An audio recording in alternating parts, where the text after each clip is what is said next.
Hello everyone, I'm so thrilled and happy to meet Matias today.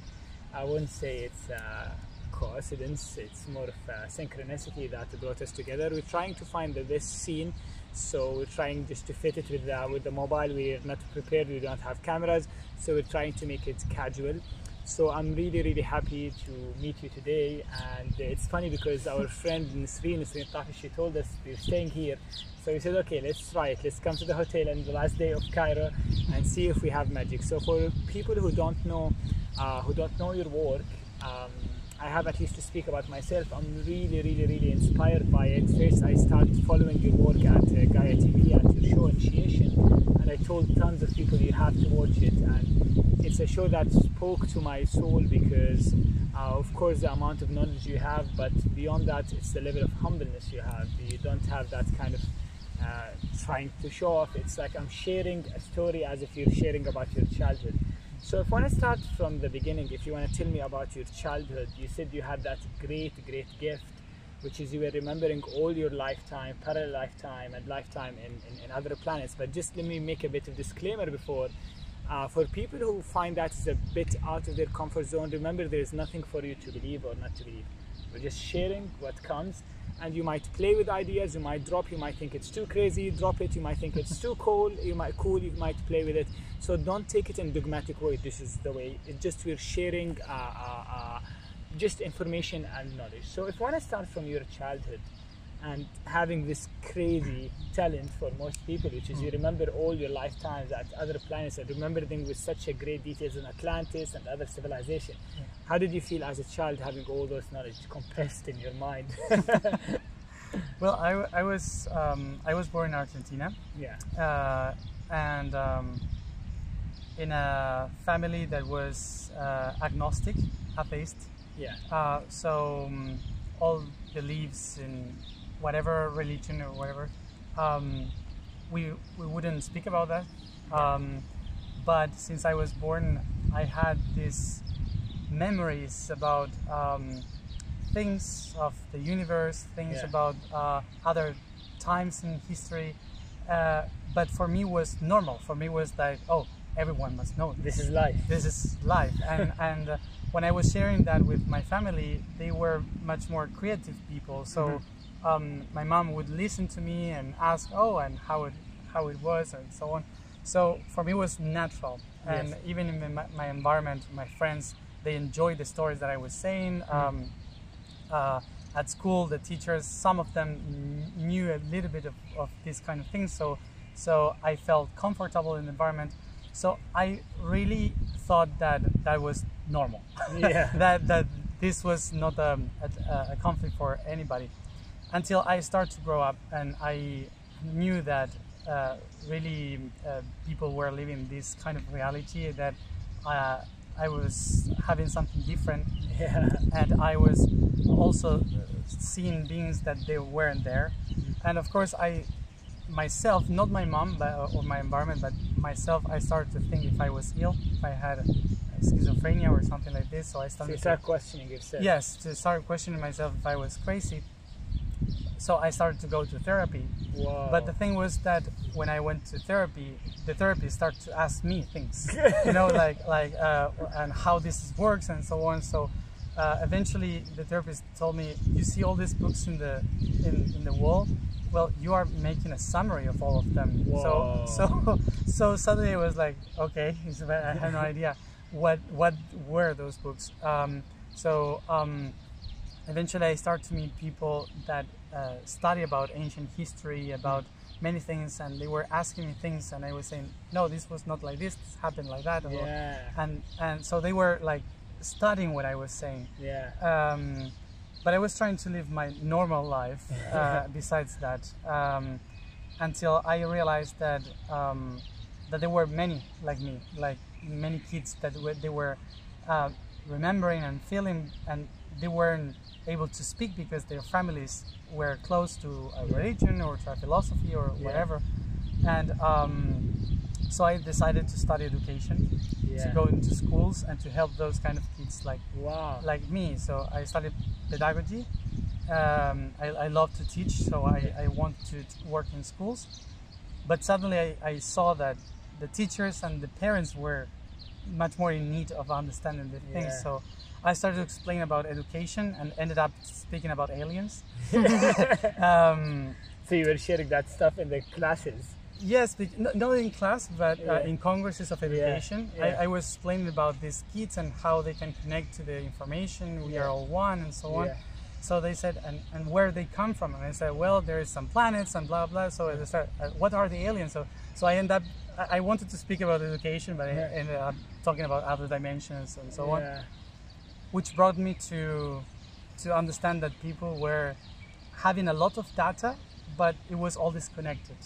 Like many things from many options, but all apart from each other. There is no holistic point of view about everything. Yeah. So I love to connect politics with biology and biology with spirituality and religion with. So trying to connect the dots, and I started to do that, to teach how to connect those dots. And somehow people started to upload videos of me on YouTube. Wow. And that's how it started. Yes. That's beautiful what you're saying. It reminded me of someone. He said, in the sky there is no separation. We create separation between music and art, religion and spirituality, when in reality it's one. And actually what I'm really interested to share with you, or to at least listen about today, I think I need to raise my voice because of the air. But what I'm really interested, it's about the ancient civilization in this area. Maybe if we can get it close, or it's okay. It's okay. So people who actually were living here. So we're talking here about the pyramids. Yes. I'll be very frank with you. Most people, the story that we've been filled in school, that this is a tomb and that's it. It's like someone with a big ego. He wanted everyone to create a tomb for him, so he can. He was not even buried. Yeah. So you don't know why. But then it's incredible when you start to dig into the sciences and the alchemical knowledge that actually we're sharing there. It's almost crazy that we don't know about it, and especially for people in the Middle East living in those lands, like this information in here. So if we can talk about this whole information or civilization in terms of knowledge, what they were really teaching, like looking at it as a civilization, what they were living like, what they were teaching, what's their ambition, their spiritual connection, their ideas in just a nutshell. Well, look, when I started to remember this place, I was 12 years old. Wow. And I wanted to be a veterinarian. I loved animals, so I was with that in my head. And suddenly there was this day that in history class at school, they gave us the ancient history papers. So like normal. So suddenly when I saw the pyramid, I saw how it was. I remember. So you remember how it was constructed and the whole thing. Yes, and then we started to read the story, and I was like to the teacher, "No, this was not like this. This didn't happen like that. It was not used for this." And I started to have problems at school because I was like, "No, I deny him to study that because it was a lie." Yeah. So since I was 12, I started to remember Egypt in a very different way, because it was not Egypt. It was something before. So what was it called before? This was we call it in two different ways. It was called Hem, and also we call it Gain Aibidis. Gain Aibidis. And it's remarkable that when the memory comes to you, it comes with the name and specific families, and it's like everything as it's telling about your childhood. Yes, it started to come, the language, everything. So you remember even the language? Yeah, not all of them, but I remember, yes. Yeah. So it started to come, but the territory from 12,000 years ago, 5,000 years ago. Wow. So when they started to teach us that the history of Egypt started 5,000 years ago, I was like, no, it was way before. I remember there was a glaciation. Yeah. I remember the cold. Wow. I remember the trees. It was all green around, and the river was closer to the pyramid. You mean the Nile? Yeah, the Nile. Wow. The whole territory was different, and Europe, you couldn't live in Europe because of the glaciation. Yeah. So I started to wonder, when was that glaciation? It was 12,000 years ago. Wow. So so in that moment, we were a colony of the country that everyone knows as Atlantis. Yes. We call that Hethian. It was the culture of what Plato then called Atlantis. And we were like the Probably he second. was having memories as well, Plato, about that. Yeah, he also heard stories from here Yeah. about that civilization. Yeah. So so this civilization was kind of the ancestors for ours. I used to describe like Argentinian. I used to describe like Atlantis. It was our Spain, you know, like they were colonizing us. Yeah. And we all moved there. Yeah. So we moved here from that civilization, and we, in the period I lived, this was a matriarchal society. Okay, Women were in charge. So women were the leaders, actually. Yes. Okay.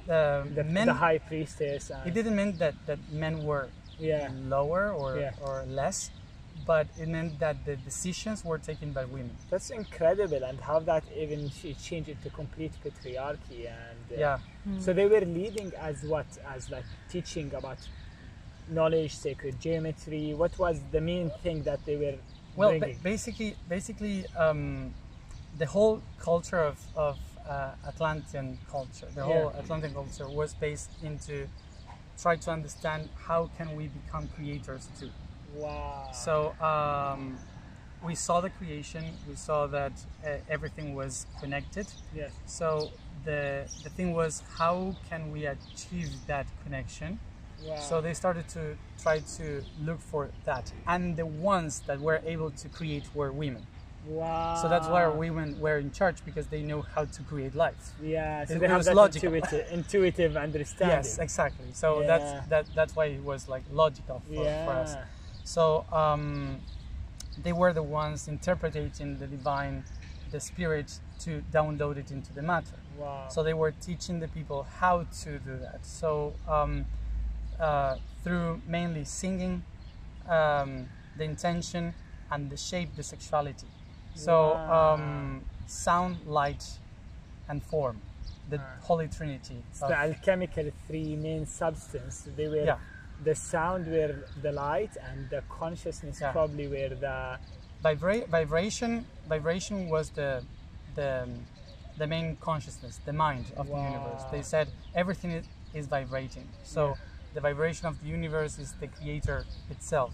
Then the intention of what is going to be created is the consciousness, which is the light, and all the colors. And then from that we take the geometry, which is the shape, the forms, the salt of it. So the bodies. So we understood that the spirit, the soul, and the body are not three different things, are a consequence to each other. So what we have to do is that if we wanted to change our matter, we needed to know how to change our intentions in consciousness and energy, and in order to do so we had to change our vibration and frequency. So that's why all our teachings was about how to speak properly, how to say the words, how to resonate, how to vibrate, and that's how it was built. So it was vibration, sound, and creating through matter. So for people even who thinks like that, my thinking is like, this is crazy, this is too much.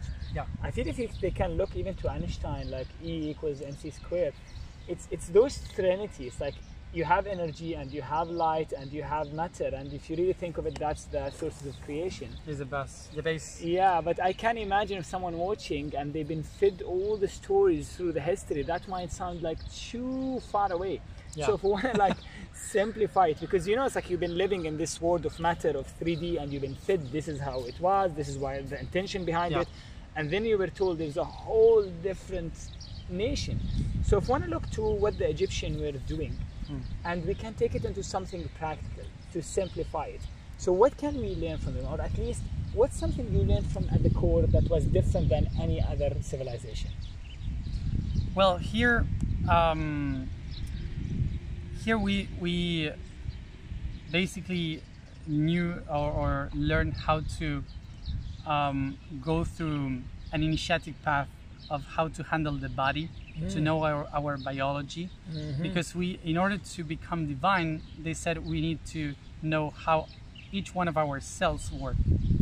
So we need to know how to communicate with each one of the cells, and for that we needed to know our pains, our pleasures.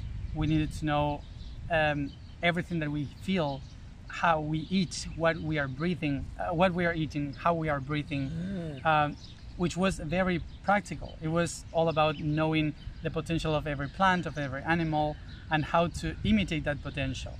Wow. Like imitating the animal, imitating the plant, knowing how to pay attention on how we breathe and why we are breathing. There are so many, also the intention and how you say the word. It's not the same to say one word in one intention than in another. So it's the difference in the frequency. The frequency is totally different for the same word. Wow, that's interesting. So they also created a language that you could create intentions and vibrations according to mixing the letters. So the language itself, it's magical and it suits that alchemical formulation. Exactly. They had like at least 12 ways of saying I love you. Wow. So because it was according to the vibration, the level, and there were some of them that were forbidden for certain kind of people. Wow. So because the intention was so hard that so they can't match the frequency of it's funny because the Arab now, if you look to the Arabic language, I feel it's very powerful, it's very magical. It's the same, the word I love you, there's like tons and tons of ways, and it's all subtleties of feelings, like everyone has a different feeling, so probably they have that cultural memory within them that's actually creating the language. Well, yes, it was all in this territory. Basically, the Atlantean civilization was in the Atlantic Ocean, but it was born in Middle East. Wow! From Middle East, they went away to the Atlantic Ocean, and then they said, when we are ready, we have to come back. So for them, it was not like invading; it was like coming back. Got you. The Nile itself was considered the biggest body of the world, where everyone could feel like they were cells inside a body, learning how to be God. Gotcha. So in all this territory, all the cultures that are here, basically once were part of these cultures. So the languages that all share in these territories has some similarity. For example, when I was 12, one of the first words that I remember was light, and in the Atlantean language, and light is hur, like hur, hur for Egyptian language and hur for Arabic language. So it was the same and the same meaning. That's really interesting, and the way you're describing it, the way they were looking to the Nile, they were looking at it as a like living being. Yes. And looking at the divinity, the God within every cell. And I feel that's where people get the misconception that Egyptians have at their lineage many gods. Now, of course, there was a time they were in darkness and they lost that connection. But can you explain more that their core belief, it was in oneness, like one God, and the gods and that were there, it was more as an expression, more than names of God. Yes. So can you like explain more what that looked like for people who thought they believed in many gods, but it wasn't really that's the case. Yeah. Maybe the language wasn't accurate when they called it gods and translated it. Yeah. Of course. In the or manipulated the language. Yeah. in the ancient tradition of Atlantean culture, there was nothing called gods. Yeah. They were. I knew it. Yeah. They were called attributes. Yeah. So there's a story that I remember when I was a child that the teachers used to teach us, to tell us here in Egypt. Yes, in this territory in that time. Yeah. That was at the beginning there was only Mahas. Yeah. And Mahas was the sleeping void. Wow. And so the sleeping void was only breathing, and its breath was called Ham, Het, Hum. Ham was the inhalation, Het was the contemplation, and Hum was the exhalation. Mm-hmm. So they said that the void was kind of expanding and contracting once and again, and suddenly, by its music, its chanting, they said he woke up, and when he woke up, it spread tears of joy, 9 tears of joy, that were the vowels. How many? 19? 9. 9 vowels, and then these 9 vowels started to go into a spiral of 4 process that gave 36 consonants. Whoa. So that created the basic of vibration. So from that vibration, the singing void started to create the attributes of the consciousness. And each one of them has a name, because if you put one vowel with another consonant, you have a name, and so on. So it created all the names of God. Wow. So they honor the attributes of this God, and they put names. That's really interesting. Into that. So that's why we got so many gods, which are not gods, are attributes that the people here tried to incarnate. Beautiful. So the priests and priestesses here, they were called, I am this attribute. So the people could relate to whom they could learn from. So to make it more simple for my mind and for the people who's following. Yeah. Okay. So even looking at the Islamic culture, you're talking about the names of God. So you're talking at the beginning, there is one divine. And from that divine comes creation, like attributes of God. So let's say someone of the priestess were embodying total wisdom. So that, as a person, for me, I want to embody wisdom. I would relate to this attribute of God through that embodiment, through that priest or priestess, high priest, priestess. So they had like these different qualities because everyone has like something to awaken that's closer to their heart than other qualities. And my question, like when you look to those priests and priestesses, were they ruling the pharaohs? Like were they the consultants of the pharaohs and getting the pharaohs into initiations? And were they really looking the animalistic look, or it was more as a story for people to relate to or masks to relate to? Well, if I speak about the Atlantean culture, there was no pharaohs. Yeah, but I mean the Egyptian. That's the Egyptian culture. Yeah. As I said before, it was circles of women. Yeah. So that's where they related to. When the Egyptian tradition started to appear, and they created the idea of the pharaoh and so on, the priests and priestesses were like the ones really ruling, because they were guiding, but they had not animal faces.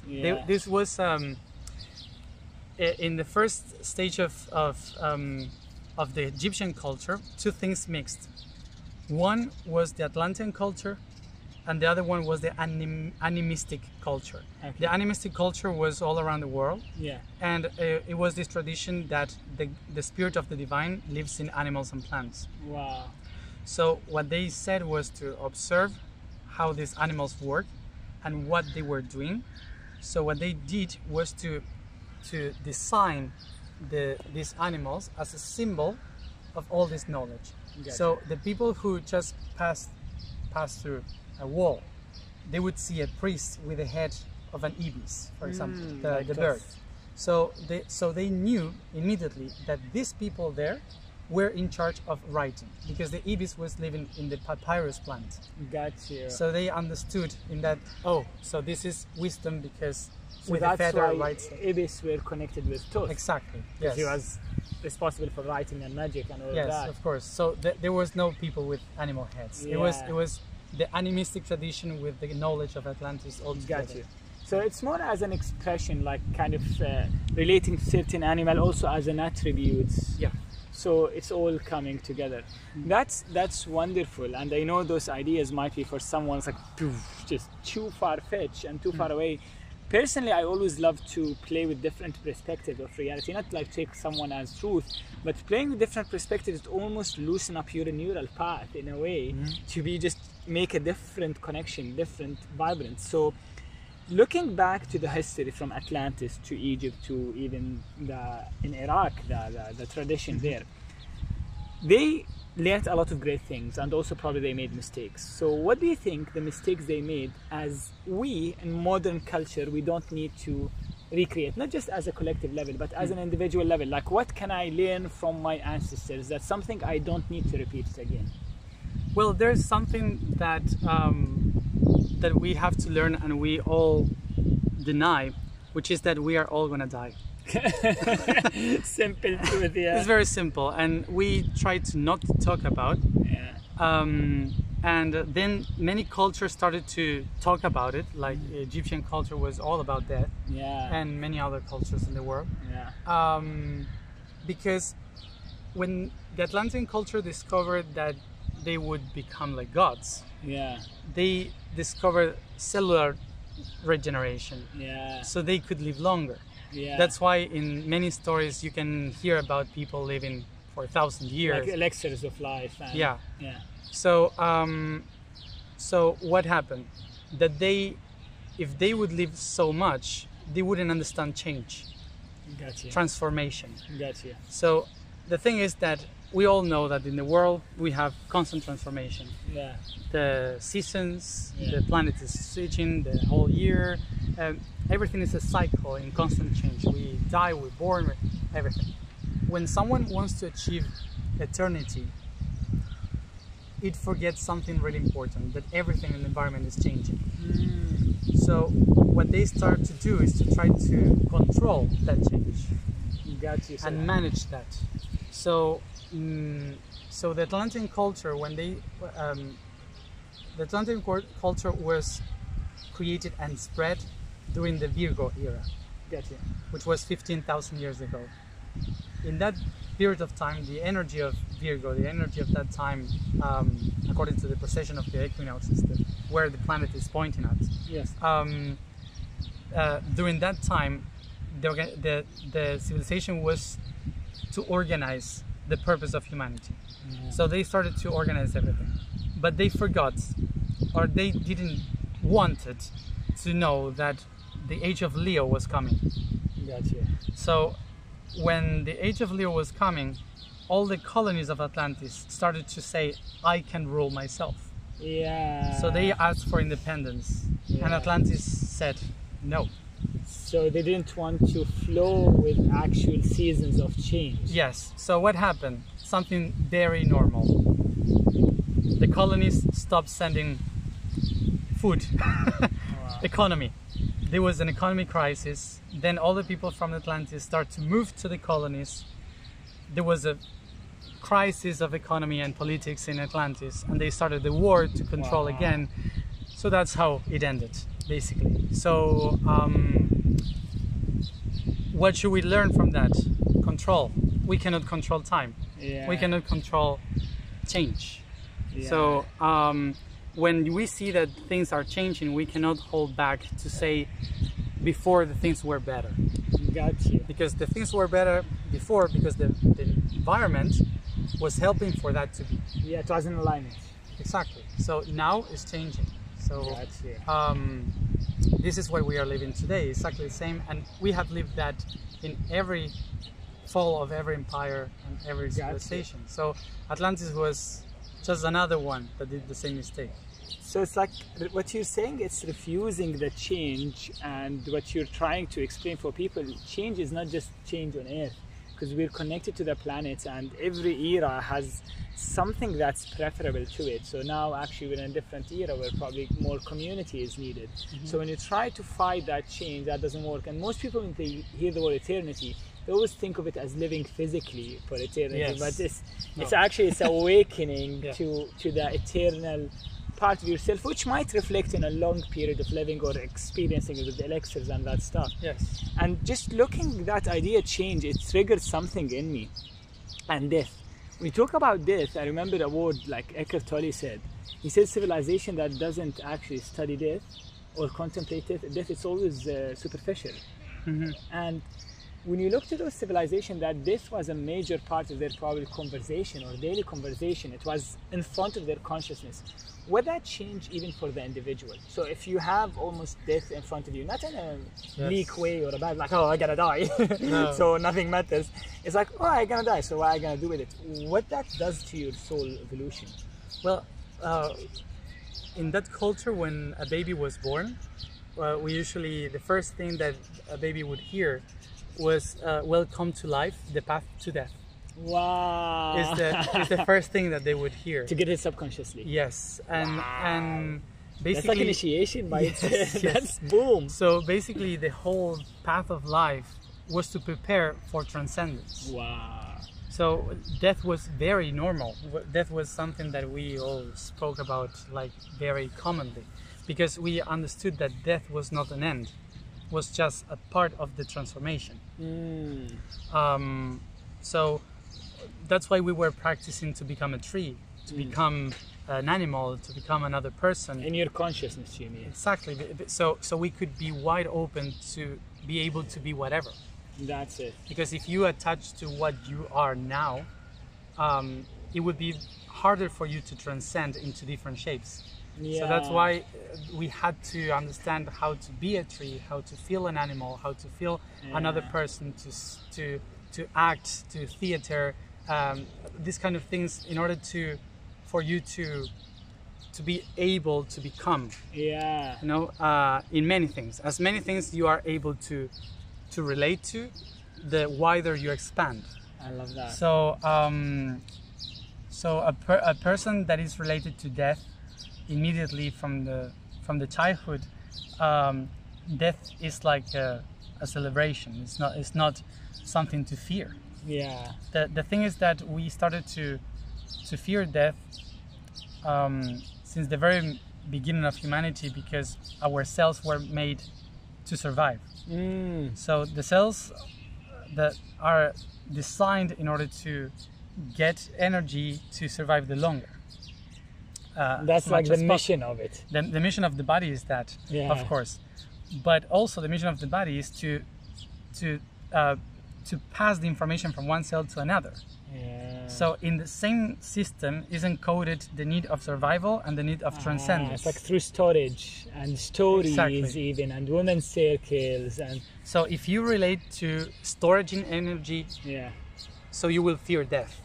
If you relate to transcendent energy from one cell to another, you will be wide open.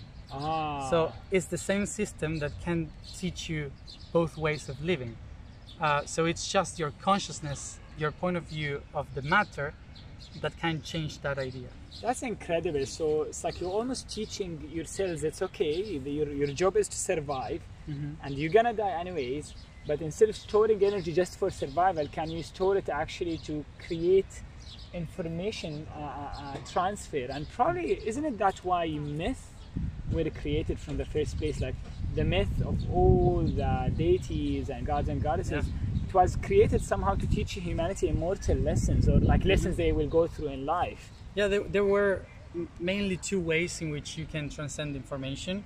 One by doing projects or telling stories, and the other one by reproduction. Wow. So you can pass through the information of the cells into others by reproducing, or by telling the stories and to pass through the information. So your energy don't die, kind of. Never. The information just transforms itself. Yeah. Of course. That's a basis that science knows, that everyone knows. It's almost like legacy, basic legacy kind of thing. Yes. But looking... It's a reorganization of the matter, and the energy is not the end of something.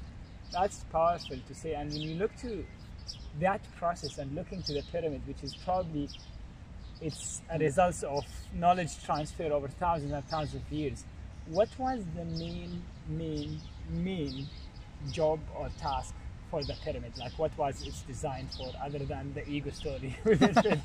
Yeah, no, it was not. It wasn't used for dead people. Well, it was used for dead people to transcend, but not to stay. Yeah. To do their soul journeys. Yes. Basically, this is a machine. Yeah. The pyramids, all the pyramids in the world, because these ones maybe are the most known, but it's full with pyramids, the entire world, everywhere, and many that aren't discovered yet.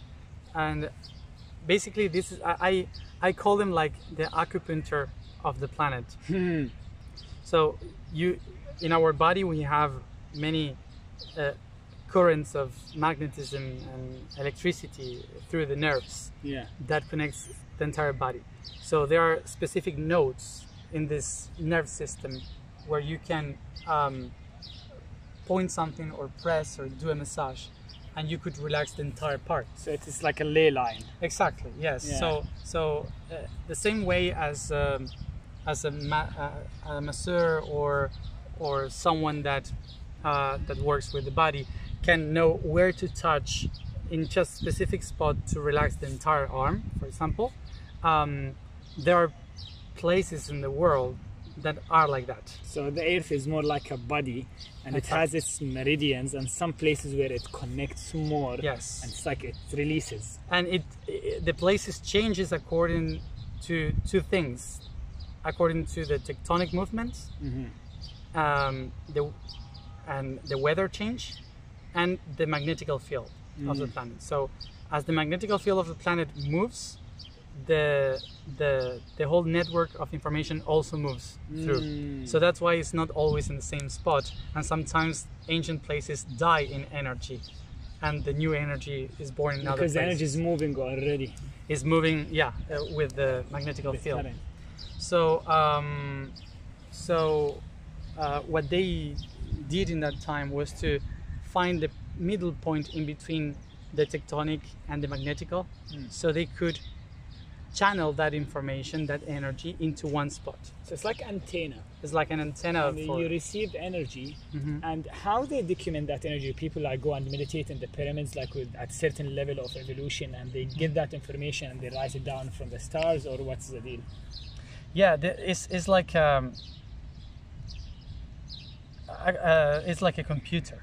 Yeah. Like the biggest computer. Yeah. So now they don't work really. They just, it's like if you are trying to use a computer from the 1985. So it's not active anymore in a way, because I still feel the energy is super powerful. You can because it was made in a specific spot, and the energy is still flowing. You can feel it. Yeah. But it's all broken. Yeah. It's like trying to use a computer that is broken with missing letters, and so you still get information, but not the whole.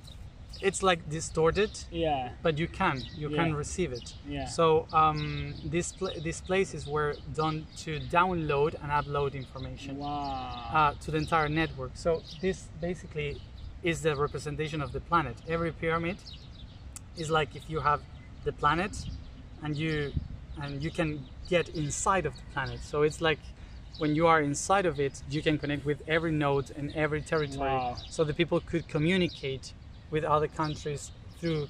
But did they need people inside when they're getting the information, or the information were downloaded directly to the land through the pyramid?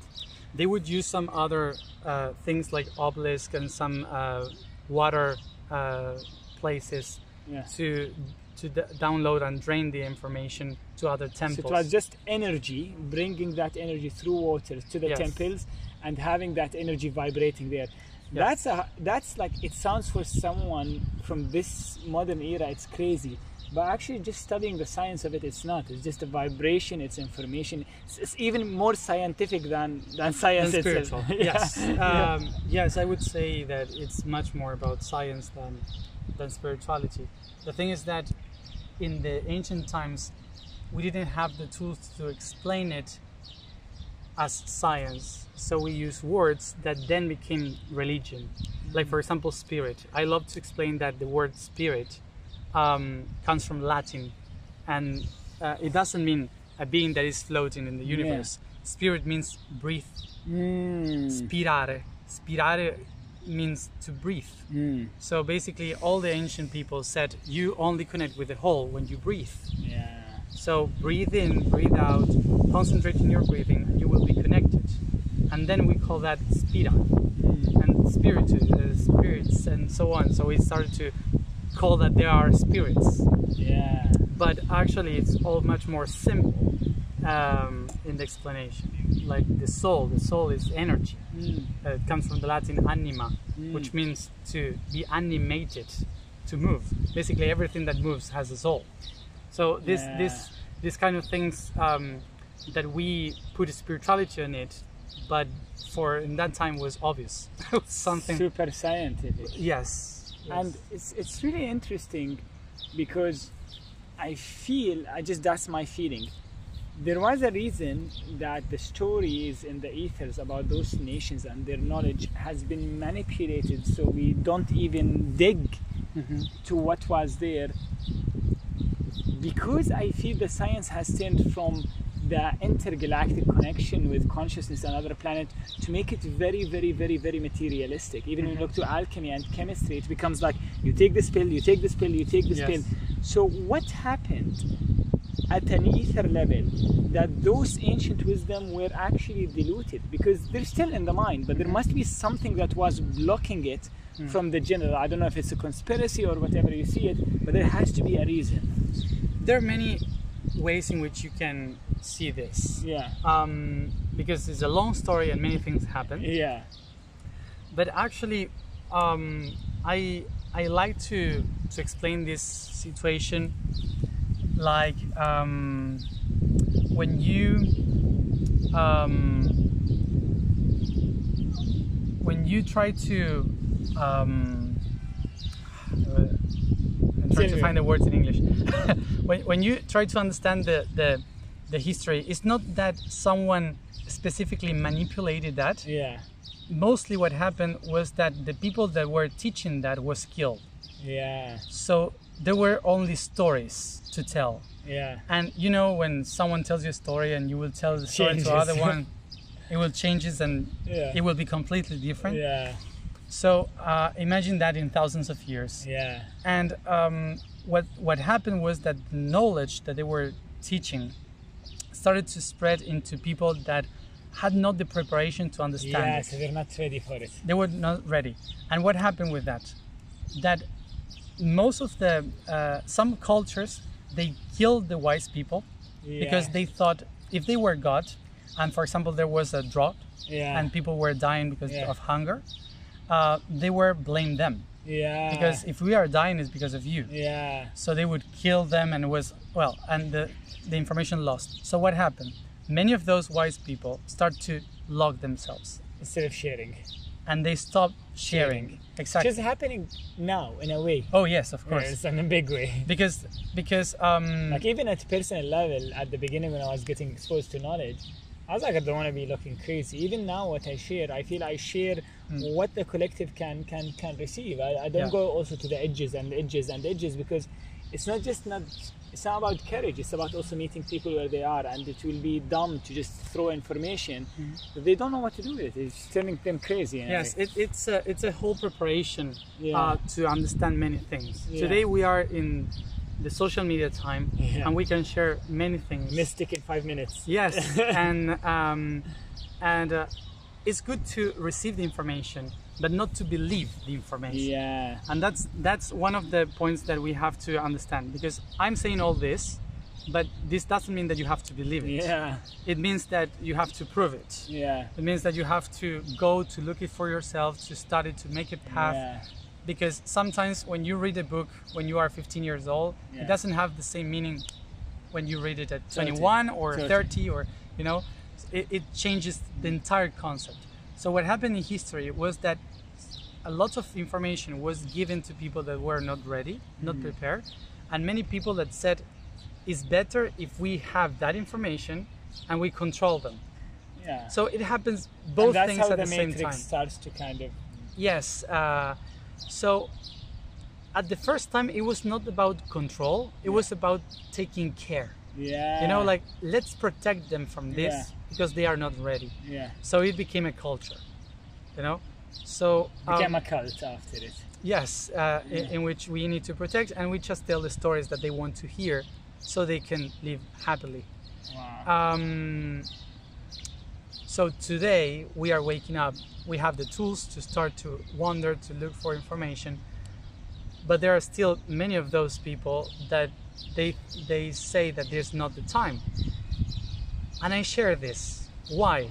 Because if you see the chaos that happens in the world, we are not ready. Yeah. The thing is that nothing should decide upon us if we are ready or not.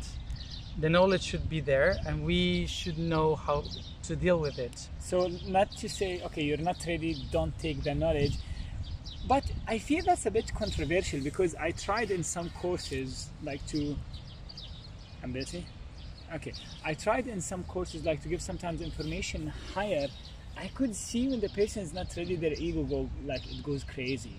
And they try instantly to try control. But yeah, what I also noticed, something really simple, I don't know if you witnessed that, we naturally manipulate. If there's someone working with you, you probably create their self-image that they're your workers, they belong to you. So it's like actually you're doing it, like you're doing the matrix work, you're creating your self-image to do that. So it's not like bad people doing it.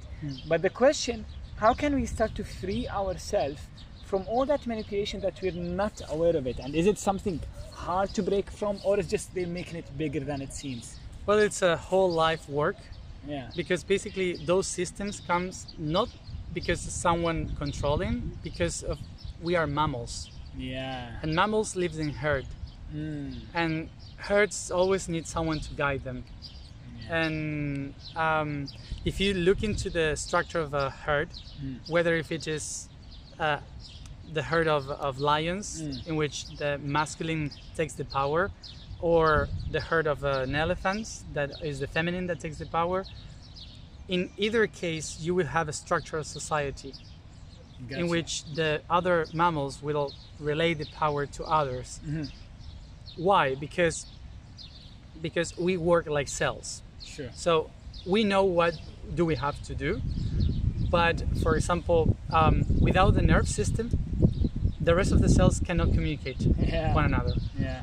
Without the heart, you don't have circulation of oxygen or nutrients. So you need centers that has much more power to relay them. Even at the biological level. Yes, in a biological level you have that. So as the mammals, we have that in our brain from thousands of years, that we need to know that there's someone that rules and someone that obeys. So what happened here? That the problem is not that system. The problem is when the someone that rules thinks that he's the only one able to rule, and the ones that obeys thinks that this is like it is. They start to abuse that power. Exactly. Yeah. So it is organic when sometimes one rules and the other shares and the other rules, and you know, it doesn't mean that there should not be people that rules. It means that people that rules must know that it can change. Yeah. And you have to be organic. Yeah. You know. So and in order to reach that, we have to do a lot of work, which is to know our history, our traditions, what we believe, what are we eating, how do we live our lives, are we doing what we want or what others want for us to do? You know, all these kind of questions that brings you to a crisis. Of course, everyone that starts to wonder, who am I, why am I doing this, and so on, starts a crisis. Yeah. The dark night of the soul. So that's why most of the people don't want to take this path, because I've heard so many happiness of it. Yes, because I've heard so many people saying that I started this path of spirituality, and since then my life is terrible. Yeah. And, yeah, of course. Yeah. Because people believe that spirituality is to feel peace and to be, and no, it's to work yourself. Yeah. Is to recognize what are the things. Comfort. Exactly. To grow. Yeah. To be a better being, and to be a better being, you have to adapt. You have to change your environment. You have to do many things that takes you to change, and it's not nice. So this is why many of the control systems, what they do is to give comfort to people. Yeah. So they say, don't worry, I will take care of you. You know. So when people start to fight back and say, no, but we don't want that, the problem here is that then they don't know what to do. Gotcha. So they choose another one to rule them. Got you. That's what we call democracy. Yeah. it's a fake democracy what we have today. The politics. It's the same system. consciousness Yeah, creating the same level of leadership. exactly. Because if you Because the didn't consciousness didn't change. yeah, the collective consciousness is the same. You're gonna just create different names with the same consciousness, and they don't see they're creating that kind of leadership. Yeah, of course. So when in the first revolution, the people killed the queen and the king, it was not because the people wanted a republic. That's in the ancient times. In the 17th century, Yeah, 16th century. Sorry. yeah, In that time, they didn't kill the king and the queen because they wanted a republic. yeah, They were hungry.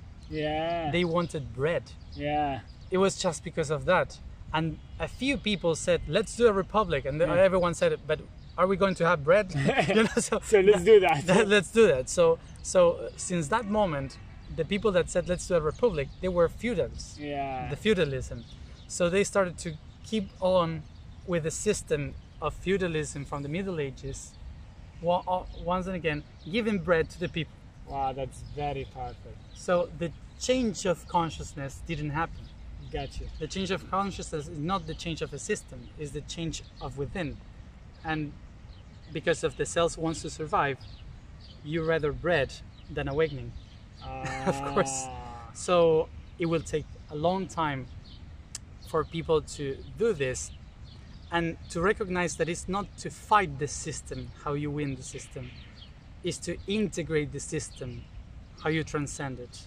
Internally. Yes, because when you fight back, you create polarity.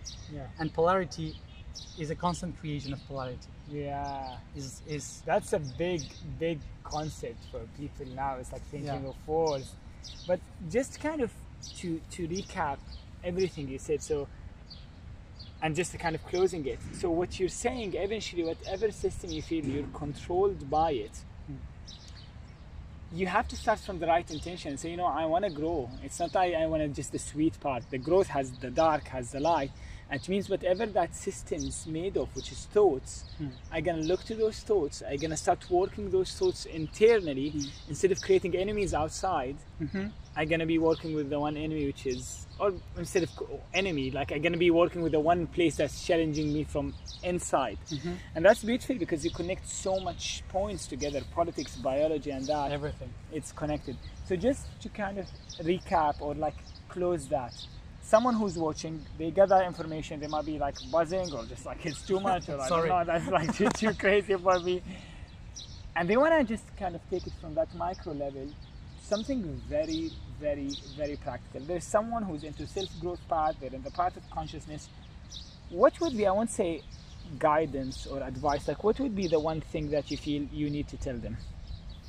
Yes. The most important thing to know when they're in that path. Well, as you said, for example, when you feel that you're in control, as an example, I would say, if you think that there's control of supermarkets, for example, and they control your food and so on. So instead of fighting the supermarkets, just grow your own food. Simple. It's simple. So how do you fight back the supermarkets? By doing your own food. Yeah. And that's it. But that's where you get out of your comfort zone.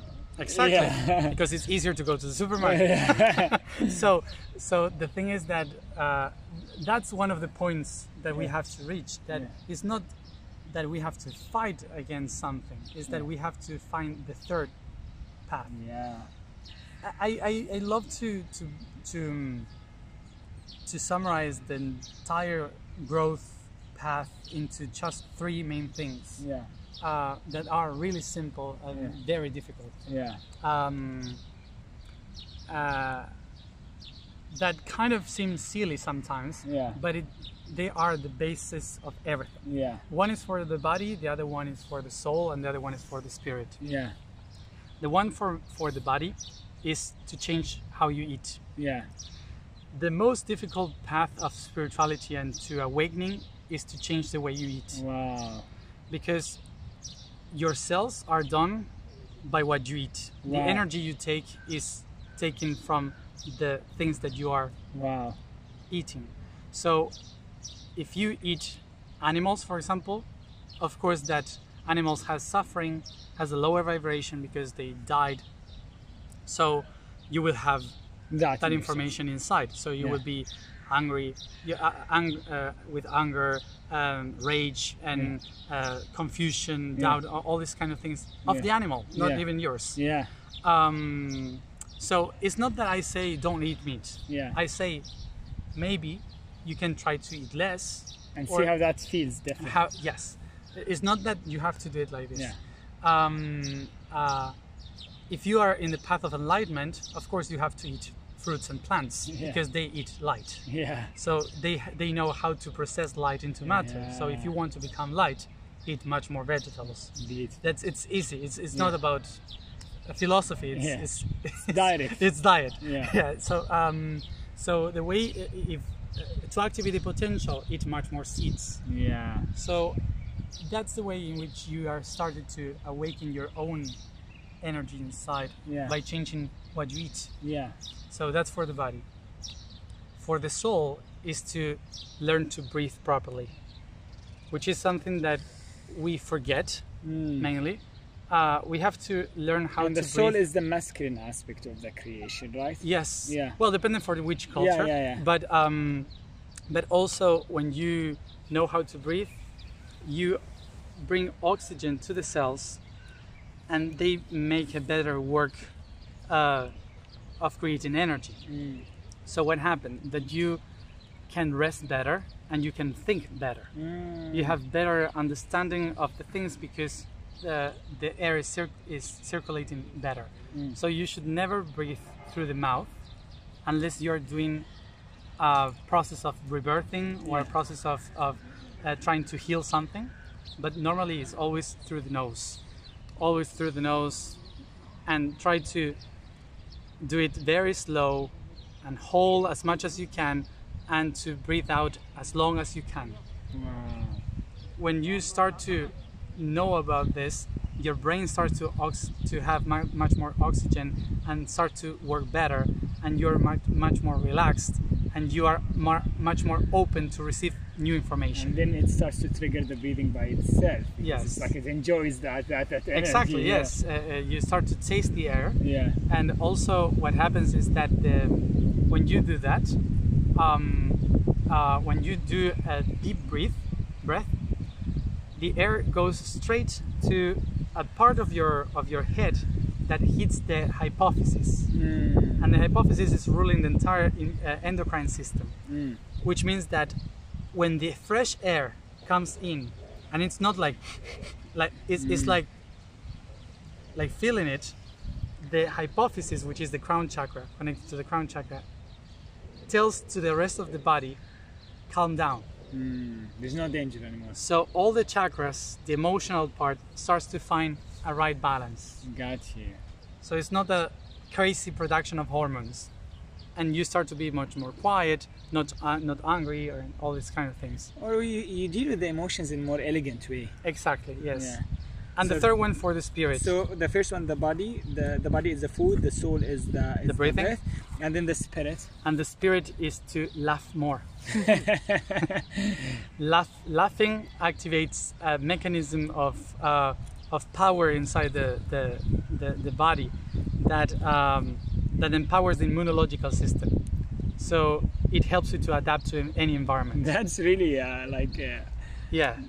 unexpected. I thought like something like just no. Man. Just laugh more, but laugh not from someone. Of course, laugh about sharing and when you start to laugh of yourself. It's more like just taking it easy and become more childlike nature, which is like still it's the spirit. Breathe like a baby, laugh like a kid, you know, and eat properly, like when you are really hungry and all these kind of things. So it's like coming back to childhood. I love that. And in that way, your being will start to be in balance. Yeah. So whatever you do after that, any therapy, anything you hear, anything you learn, anything, it will be balanced. Yeah, because there is more security, more safety, more relaxation. That's beautiful. Actually, after the interview, I'm gonna ask you something about that trinity just for myself. Okay. But I have to say, I'm super thankful for I can feel the generosity you have, and I can tell that quality in the person when they're not like questioning how much I shared or what's the time. It's like it's just sharing from the heart, and it's so beautiful. Like we just met you today at the gym, and we just mingle, and now we're having like a deep dive. And I wish people like can enjoy this interview. And I think the most important thing is what you said. Don't believe anything, whether from you or from me, from anyone. Just be your own alchemist, be your own experimenter. Take information, feel the frequency of it, put it there, and because eventually there is no like the right way or the wrong way. You have to pick like pieces, and even the ancient culture, they have their own mistakes. So we just learn and grow, and we're always in that path. So that's how evolution works. Yeah, it has to be. So I want to thank you so much, and I want to ask you how people can follow your work. I know in Gaia TV there is your show called Initiation. Yes. It's now the 4th season. Or third, I don't know. Third season, I forgot. And I have no idea. It's incredible. He talks more about other planets and civilization. But how also they can find your work for people who are not speaking Spanish and speaking English? Well, I would recommend to enter my blog. I will put it down. Okay, which is the name is in Spanish. Yeah. Yosoy.red. Yeah. It means Ayam.network in Spanish. So there you have my biography, connections to all the other things like my foundation, everything that I do, and of course that there you have this year I'm doing this daily post and explaining every day in YouTube different concepts in Spanish and English, so you have to be patient to listen both. But I'm doing that for 360 days. That's a real commitment, man. Yes, I've been every day, and now we are almost in the 300, so just 60 more ahead. So people can go from the beginning and just watch it and like build that knowledge. Yes, it's all free. Just one, thank you for that. Just one thing, just my own curiosity. How old are you? I'm 33. 33. I'm 32, so we're close. And that's really incredible. I'm really inspired by your journey, by your commitment, and you told us you're going. If you want to share that, where your next destination is? My next destination is the North Pole. So you're gonna do like you're here in Egypt where people don't know you're doing work. I've been a year. I need 2 more months here in the pyramids, and I had to be here for an entire year, and then I go to make the Kundalini path of the planet, starting in the North Pole, ending in the South Pole, going through different lakes around the planet. That's a mission. See, that's what I want people just kind of to end up with. It's to have a bigger scale of thinking. Some people think, like someone coming to Egypt doing energy work, then going to the North Pole, South Pole, like that's just too big for me. When in reality, probably at a higher dimension, everyone is doing a very high Everyone is level. doing its own part. Yeah. Of course. So it's nice also to help people to think at a higher frequency. And I've heard something I just want to close, and I think from Thoth or Hermes, or someone told me that. He said, the level you can think of, that's where you are. Yeah, exactly. And that's a beautiful way. Yeah. It's like it's all the frequencies is there, is where you reach. Yeah. So I want to thank you again. If people want to tune to your work, it's just there. And again, don't take it seriously. Don't get too charged with the information. That's why I've been told. Just take it in a playful way. And I want to thank you from all my heart, man. Step by step. Thank you so much, Thank man. you. Thank you so much. Hello.